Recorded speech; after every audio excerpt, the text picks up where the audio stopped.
Is Donald Trump making a mistake in speaking so contemptuously of the CIA and of the presidential daily briefing?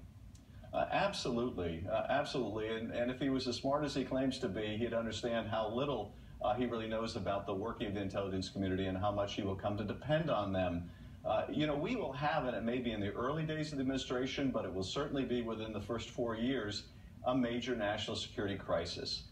And he may have to come before the country and talk about what our intelligence community has told him. In other words, if the Russians send more little green men into this country, or if there's responsibility for an attack that's ascribed to ISIS, he will come to the country and tell the country what he knows. And it's going to be very important, number one, that the country believe him, and number two, that the intelligence community has credibility, which he is undermining right now.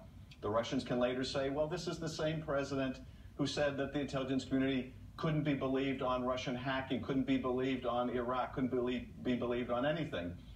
And by making these categorically false statements about illegal immigrants voting, about the Russians not being involved in hacking, he is undermining his own credibility and meaning that when that crisis comes, a great many Americans simply won't believe their president. And that would be a very dangerous thing. Could it be that he's relying more on Mike Flynn than on the CIA?